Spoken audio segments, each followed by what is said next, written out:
Terima kasih Anda masih bergabung bersama kami di Prime Time Talk. Sebelum kita lanjutkan diskusi kita, saya ajak Anda untuk menyimak informasi grafik program prioritas 2016 dari Kementerian Kelautan dan Perikanan berikut ini. Ya pemirsa, ini adalah program prioritas tahun 2016 dari Kementerian Kelautan dan Perikanan. Silahkan Anda bisa menyimak angka dan data yang tertayang dalam grafik berikut ini. Ini juga tadi sudah diamini atau disampaikan oleh Bu Susi ya. Bu Susi, kalau ada hal-hal yang mungkin salah, Anda boleh langsung mengkritisi di sini. Saya tidak lihat. Tapi ini merupakan angka yang memang cukup signifikan. Kita sudah publish kok di website. Kita semuanya kita. Ini dari kementerian juga. Transparansi publik ya. Betul, ini dari kementerian juga. Kemudian ada asuransi nelayan 1 juta orang. Ya. Kemudian sertifikasi tanah, ini 20.000 bidang tanah nelayan dan 15.000 bidang tanah pembudidaya ya. Ini menarik sekali karena paling tidak kalau kita bicara kesejahteraan nelayan ya, konkretnya harus jelas menyasar kepada langsung para nelayan. Angka 2,7 menurut pemerintah Pak Arief tadi atau 3 juta menurut Pak Yusuf tadi, ini kan bukan angka yang kecil begitu kan. Kemudian sistem rantai pendingin. Nah, ini cold storage-nya ada 32 paket single cold storage, kemudian 10 unit pabrik rumput laut, kesukaan saya Bu.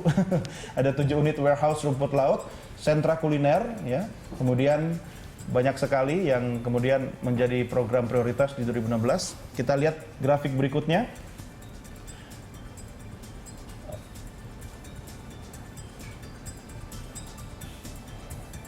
Ya, ini pengawasan SDKP, yaitu 1 kapal markas, 6 pesawat patroli dan 5 speedboat. Mudah-mudahan bisa membantu terhadap aksi-aksi penjarahan di lautan kita. Rehabilitasi wilayah pesisir. Yang dilakukan adalah fokus pada 500.000 batang vegetasi pantai, 4 juta batang mangrove, ya, 29,4 km pelindung pantai dan usaha garam rakyat. Usaha garam rakyat. Jadi paling tidak ini bukan sekedar menyasar kepada nelayan tok, ya, paling tidak cabangnya kemana-mana. Stakeholder kita kan nelayan tangkap, nelayan budidaya, budidaya juga ada air laut, ada air tawar, rumput laut, kemudian garam, penambang garam. Ini data cukup menarik buat saya. Tapi Pak Arief, Anda punya data apa tadi yang mungkin bisa saya kira gini, memang dampak moratorium itu luar biasa. Pertama, untuk bisa menciptakan governance perikanan lebih baik. Good governance di perikanan selama ini kan memang ada problem. Jadi pemerintahnya, kemudian swastanya, ini kan dituntut lebih transparan, dituntut lebih akuntabel, dan seterusnya. Nah, dari hasil kebijakan Bu Susi, memang kami melakukan survei ya, ternyata memang di Sorong terjadi peningkatan produktivitas ya. Produktivitas perikanan nelayan di bawah 30 GT itu sekitar 56%. Produktivitas usaha perikanannya itu. Kemudian di Ambon 48%. Kemudian di Bintan, itu kan sarang-sarang kapal asing semua itu, di Bintan 35,5%. Memang di Bitung naik 6,6%, hanya kecil di Bitung itu. Bitung Sulawesi Utara. Nah, kemudian di Bali kenaikan 207% di Pengembangan, di Kedongan 34%. Nah, memang ada wilayah-wilayah yang peningkatan produktivitas karena faktor El Nino, ada peningkatan produktivitas karena hilangnya kapal-kapal ex asing. Nah, terhadap angka yang persentasenya cukup tinggi tadi itu latar belakangnya apa? Apakah karena memang kapal-kapal asing sudah mulai... Kapal asing kan 1.132 kapal hilang. Yang berizin. Maka, yang berizin. Tambah 10 kopinya. Tambah 5 atau 10 kopi bodong. Kopinya jangan hilang. Nah, pasti nelayan yang berbendera Indonesia, yang kapal buatan asli Indonesia menikmati hasil ini dengan peningkatan produktivitas angka-angka seperti ini. Ini survei 15 Agustus 2015.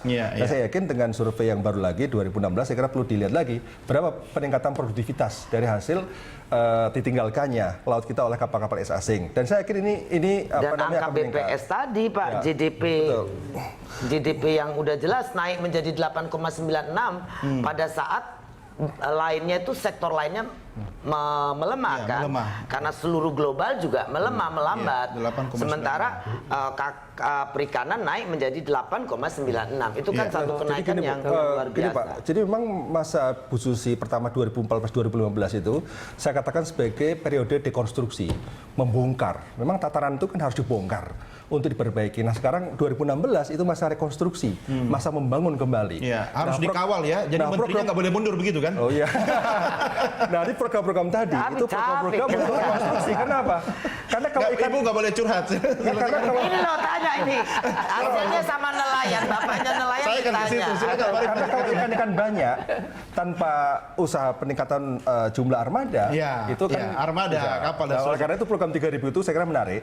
Itu tepat sekali sebagai sebuah program rekonstruksi. Ya, yang penting begini, Pak Yusuf. Ya. Apa yang dijanjikan oleh Bu Susi, apa yang di program termasuk program prioritas yang tadi kita lihat slide-nya begitu itu menyasar kepada nelayan dan stakeholdernya langsung bisa dirasakan. Paling tidak begini, apa harus menunggu 4 tahun, 5 tahun, 10 tahun? Kan nggak mungkin jadi menteri seumur hidup begitu kan? Saya kira begini ya. Sekarang kita lihat struktur perikanan Indonesia.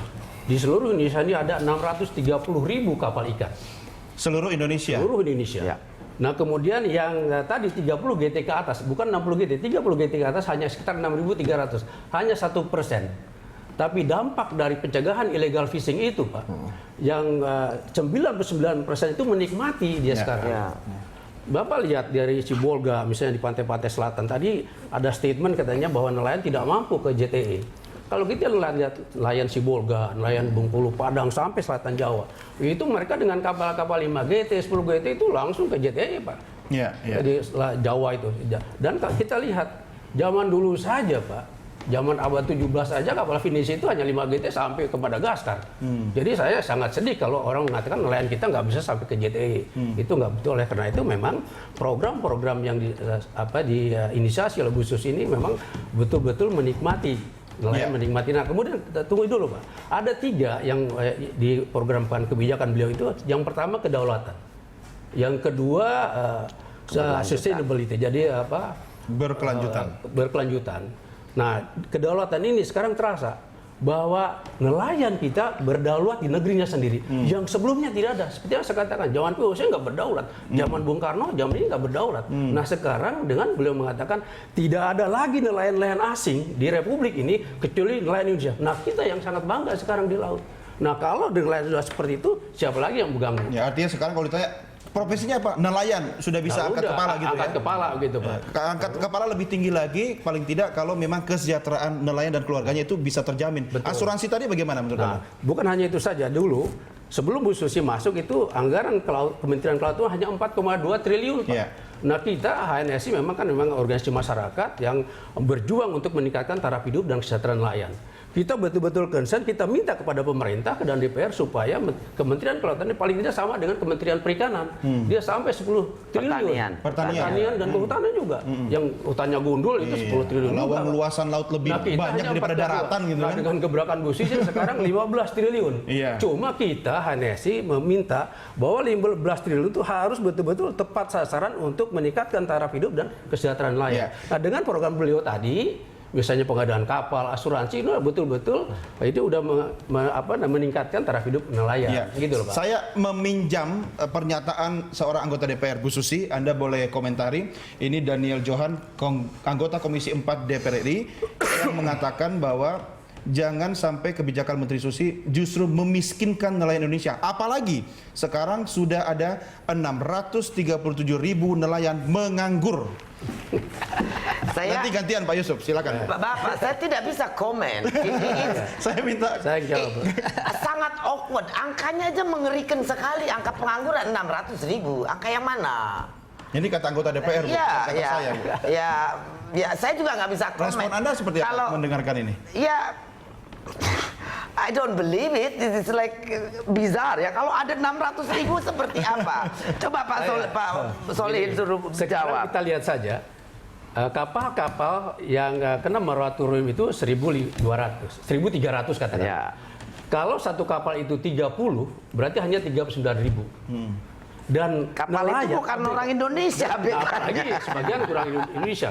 Oh, mungkin yang nganggur itu orang asing gitu ya? Iya, mungkin Jadi silakan. stakeholdernya Pak Daniel orang asing kali. Kan Ya. dia 39.000 ya Pak ya. Tapi itu kan ABK. ABK ini sangat cair. Coba saya tanyakan kepada pengusaha-pengusaha perikanan, apa yang sudah kalian berikan kepada nelayan? Sekarang Pak di Muara Angke, nelayan ABK itu hanya dikasih 600.000.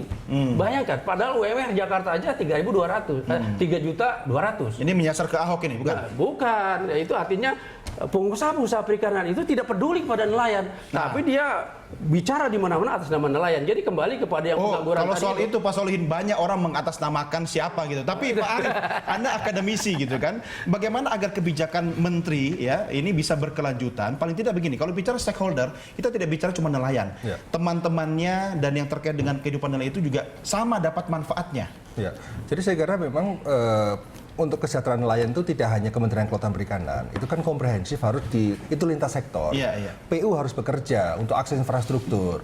Kemudian juga dari hasil data kami 2014 ya, awal-awal 2014 itu BPS menyatakan bahwa memang nelayan juga masalah ada problem ketahanan pangan. Itu kan Kementerian Pertanian. Yeah. Kemudian masalah pendidikan, Kementerian Pendidikan dan Kebudayaan. Nah, oleh karena itu begini Pak, ini baru 3 hari lalu, ini pemerintah dan DPR sudah mengesahkan Undang-Undang Perlindungan dan Pemberdayaan nelayan, pembudidaya ikan dan petambak garam. Itu sebuah terobosan luar biasa.